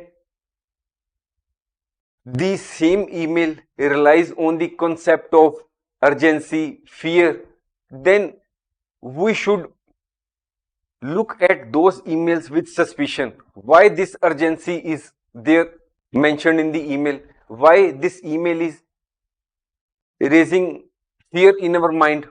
So we should be wary of, be cautious of phishing emails, and we should use antivirus or anti-malware software which is purchased from some reputed software developers, so that it can protect us against malware that facilitate MITM attacks. If we are having proper anti-malware software in our system, then there are chances that will not be affected by the MITM attack. So by understanding the MITM attacks and the methods which are being used by the hackers, we can suitably take protective steps to protect our website from the website attacks. Now the topic before us is hacking the mind, not the machine, social engineering attacks on websites. As it is clear from the caption that in the case of social engineering attacks, the mind is hacked and not the machine. That is, in the case of social engineering attacks, the hackers do not target the technical weaknesses of the system. They target the human psychology. That is, they lay a trap for the human being so that they can get access to the sensitive information, or they get access to the system. Now the picture is before you. The social engineering is the art and science of getting people to comply with your wishes. Here behind the scene are hackers who are making the people or the targets to dance at their wishes. Imagine you are working on your computer. This is the computer and you are working. Suddenly a pop-up message appears on your screen that some sort of virus or security alert is there. Some pop-up message is there. And below that, there are given certain telephone numbers for help. You become very stressful on seeing this alert message that some virus has hit your computer. You do not think anything. You immediately call the telephone number which is given. On the other side, a very humble voice comes and they introduce themselves as cybersecurity experts or technical experts, which are always there to help you in case of any problem. You tell your problem that some message is appearing on your site, they will tell you no problem, they are always at your disposal. You are simply to give access of your computer to them, or you can download a certain software on your site, on your computer system, and the problem will be removed.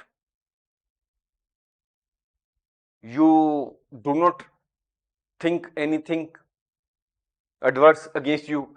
You think that the person is telling true. You may give the login credentials, or you may give the remote access of your computer to the other person who is on the telephone line on the other side, or as per the advices of the other person, you may download certain software on your computer. Then what will happen? If you give the access of the computer to the other person, they may plant a malicious software on your computer, or if you download the software, it may be malicious. In that case also, the software or the malicious software which has been planted on your computer system will give the access of your site to the other person or the hacker.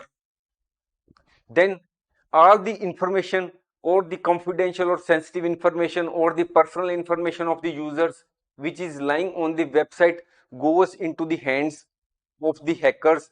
They may use it for identity theft, or they may remotely lock it, the information, remotely lock all the files, or demand ransom from the website owner. Here, these are some of the common forms of social engineering attacks. These are phishing, baiting, pretexting, quid pro quo. We will discuss each of these social engineering attacks one by one later on. Now, the topic before us is exploiting trust, how phishing creates a backdoor for website hackers. Hackers send emails or messages pretending to be from a legitimate source such as a bank or a credit card company. It may be possible that you are having an account with a bank, say ABC Bank. Hackers will send you an email or an SMS on your mobile phone, and they will pretend that they are from the ABC Bank where you are having your bank account. These messages often create a sense of urgency, fear, or excitement to persuade the victim to click on a malicious link or open an infected attachment. What it means? It means that you may receive an email in the name of a bank where you are having your bank account, and in the subject they may be writing urgent action required. When you read the subject of the email, you will become cautious that something important is message is there. In the after after in the email, it may be written that some sort of unusual login attempts have been noticed in your bank account. Now the bank wants you to verify your credentials and update your other information, that is you may be required to update your email, mobile number, etc. And after that there may be some link given where it may be written that verify now. When you click here, what will happen? It may take you to some bogus website, because this is the email, or this was the email or the SMS message where there was some link and you were trapped to hit that link, and when you hit that link you were taken to some bogus website which was quite similar to the original website of your bankers. And when you log into the website with your username and password, you reveal your login credentials, and the hackers may use these login credentials for causing you financial loss, or they may use this data which has been revealed for selling it in the dark web. Then in this email it may be also written that if you do not take any steps to verify your credentials, then the banking authorities may suspend your account temporarily to save your bank account from unauthorized transactions, and below that it may be written yours faithfully bank manager. So such type of SMS messages or emails may come to your mobile or may land into your laptop. It is proper for you not to be swayed by the urgency of the message. Never hit on the link given in the email. It may be from some hackers. It may also be possible that the hacker may say that you may download some attachment, and when you download that attachment, email attachment, some software may be planted on your system, and that malicious software will give the unauthorized access of your system to the hackers. Phishing is a cyber crime in which the scammers try to lure you into giving up your personal information by impersonating a trusted source. Phishers can trick you through text messages, emails, or phone calls. So, phishing is one of the methods which is being used in social engineering attacks.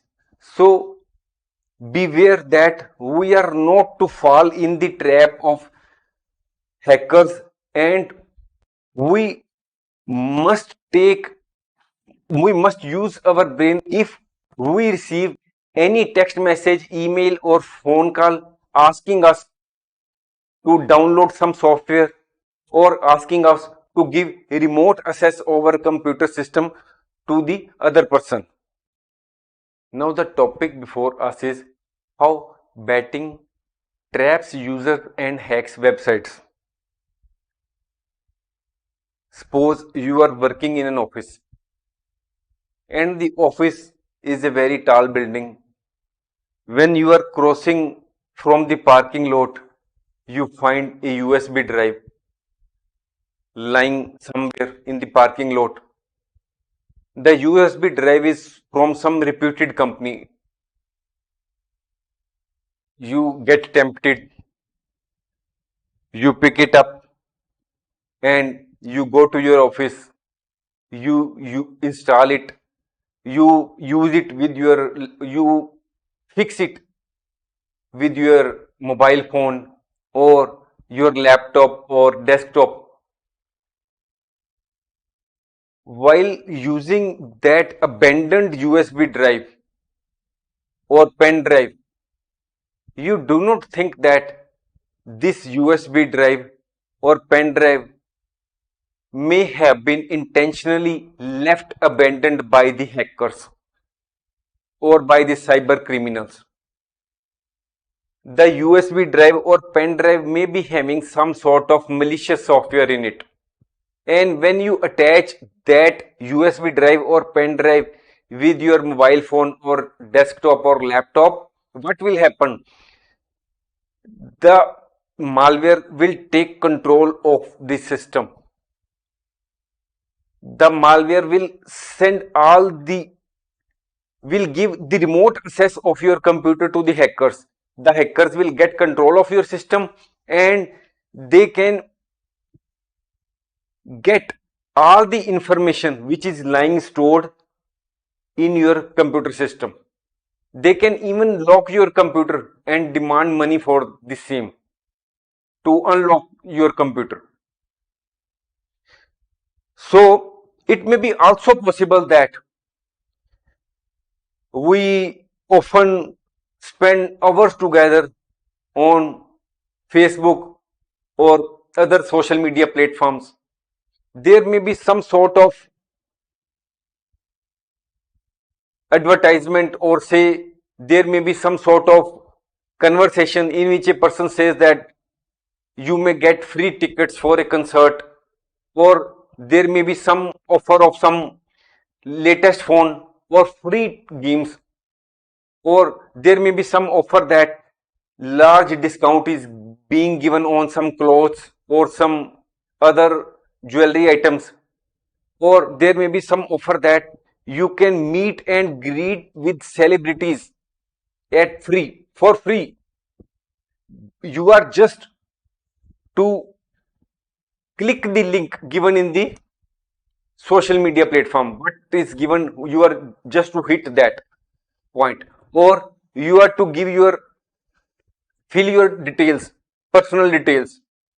What we get tempted that there is in our mind that we may not miss the opportunity to meet the celebrity. We may not miss the opportunity to get a free ticket to a concert or a film or a cinema house. We may not miss the opportunity to get a phone which is totally free. So the main aim of all these free items is only to trigger our emotions, trigger the fear of not missing out. The hackers only excite us to accept their free offers, and they have already laid the trap. And if we fall in the trap, we may ultimately give the control of our computer system to the hackers, and they will get unauthorized access of our systems, and they will steal the confidential or the personal information which is lying there in our computer systems.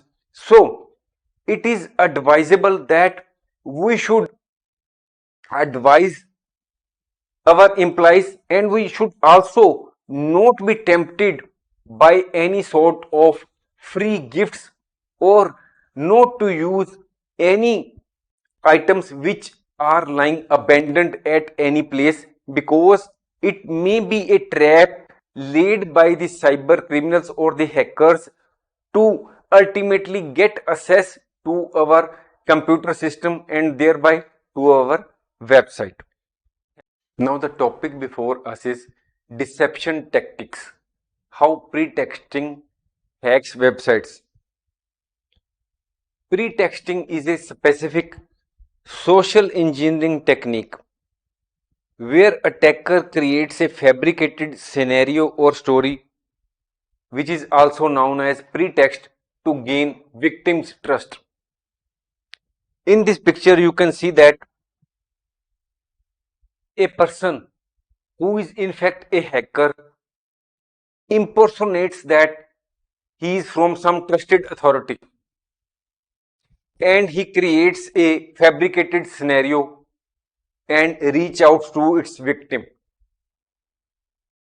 The victim believes the scenario and shares the information the trusted authority requests. That is, the victim trusts the person who is on telephone call, and as required by the other person or the fraudster or the hacker, the victim tells all the information as asked for by the fraudster, because the victim believes that the person on the other side is from some trusted company. The fraudster gains valuable information from their victim and often uses it maliciously. The attacker uses pretext to manipulate the victim's emotions. The fabricated scenario creates a sense of urgency, and the victim has less time or no time to scrutinize the attacker's request. We will understand the same with the help of an example. Suppose I receive a telephonic call from someone and the other person says that I am from your software company or the company which provides you the facility of software. All the software is handled by their company, which is being used by your website, and there is an urgent need for some system update. You believe that the other person might be from the software company and you are using the software of that company. You believe that the other person is saying to you that he is the employee of software company. You also think it proper that there might be some software updation requirement and the same is urgently required. You believe as told by the other person. The other person may say that you may click on the link sent to you, or you may give remote access to the computer system so that they can update your computer system or they can update your website. If you agree, then clicking on the link or giving them the remote access may ultimately plant the malicious software on your website, and the access of your website may go into the hands of the hackers. It may be also possible that you receive a telephonic call from a person and the other person says that he is from the law enforcement agency, he is a police inspector who is verifying the case of some stolen credit cards. He is investigating a case of some stolen credit cards, and that credit cards have been used on your website.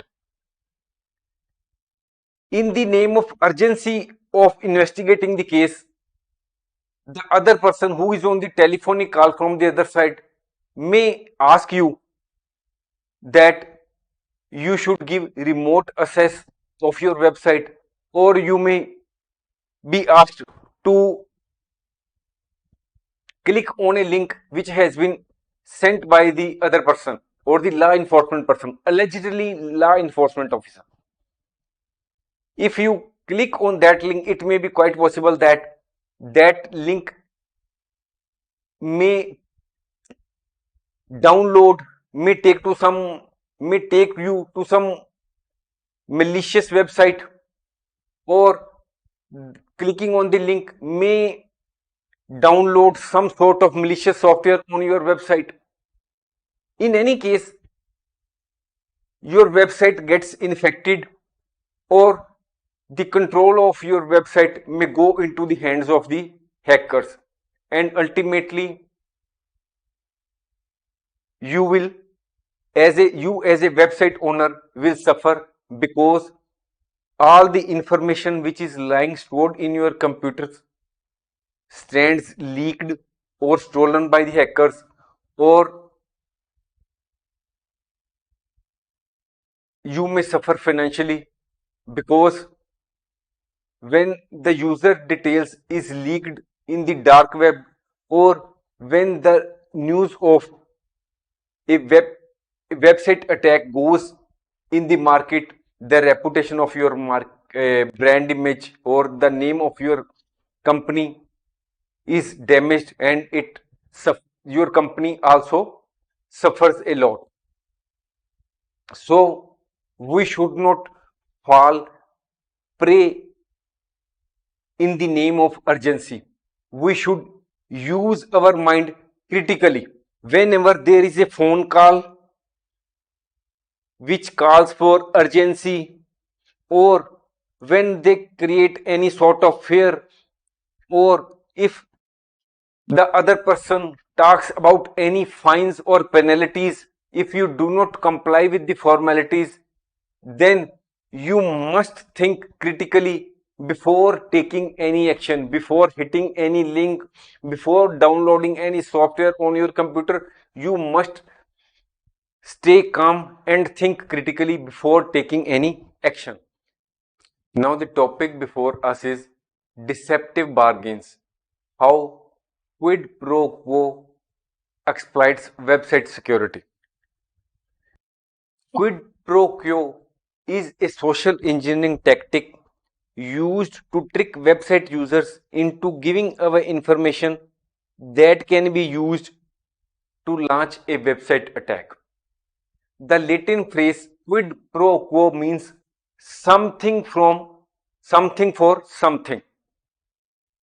It may happen that you may receive a telephonic call from a person who may pose as a person from tech support team, and they will tell you that they want to fix some critical security issue which is there in your website. You do not know about that weakness, but the other person is telling that they want to fix some critical security issue and they will solve the problem, and in return for their service they are asking for the login credentials to the website so that they can fix the problem. It may be also possible that the person on the other side may send you a link, and if you click on the link, that link will take you some fraud website where you will fill in your login credentials and the login credentials will be leaked to the hacker. It may be also possible that the person posing as from tech support team may ask you to download some software, and when you download that software, the person on the other side tells you that you download that software and it will solve the problem, but in fact that software is in fact a malicious software, and when you download it on your computer system, the access of your computer system and ultimately the control of your website goes in the hands of the hackers. So we should not believe the so far offers which are unsolicited. We have not called anyone, we have not reported any weakness or any problem with respect to our website to any person. We have not reported any issue to any person. If there is any such call from the other side, you must take that telephonic call, that unsolicited calls or messages, with suspicion. It may be also possible that there are some free offers, that is there may be some free survey is there, and in return for that there is some sort of reward, that is there may be some questionnaire, that is you are to tell about your name, your telephone number, your email address or other information. This is a sort of survey. It is stated by the on the social media, it may be there that they are doing some sort of free survey, and if you fill the questionnaire or provide the answer to the details, you will be provided some sort of reward, some sort of free gift will be there. When you fill all the information and click submit button, after that there is no reward comes to you. All the information which you have filled in the free survey may be sold on the dark web by the hackers. Be cautious of offers that seem too good to be true. That is, if something looks very attractive and that is also for free, you must think twice. Thanks for watching. If you like our course, please spare some time to give a star rating to our course.